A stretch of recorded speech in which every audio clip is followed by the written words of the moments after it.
Kamusta? Sa video na ito, ipapakita ko ang astig na sariling gawang attachment mula sa semi-automatic na welding machine.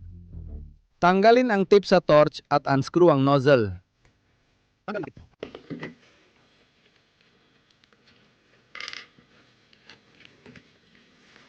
Ngayon, gamitin ang Textulit na gasket at ipasok ang 6 na mm bolt imbes na nozzle.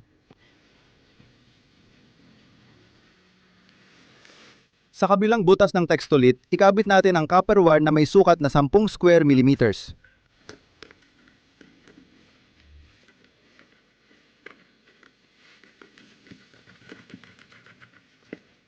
Ganito ang dapat kalabasan. Sunod, kumuha tayo ng copper wire na may sukat na 4 square millimeters at gagawa tayo ng mga contact tip para sa ating sariling gawa.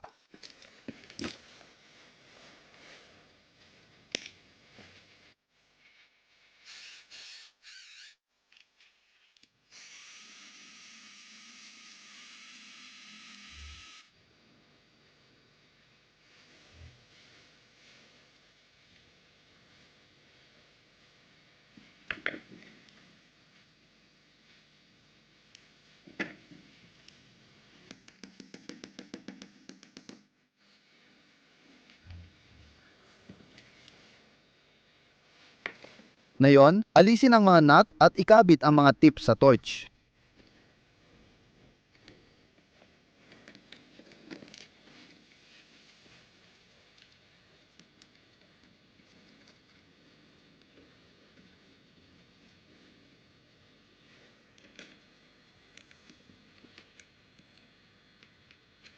Ayan, tapos na ang sariling gawa. Ngayon, sisimulan na natin ang pagsubok nito. Sa welding machine, itakda sa pinakamababang kuryente at ikabit ang ground sa wire. Ngayon, kumuha tayo ng kahit anong maninipis na plate at subukan natin silang i-weld.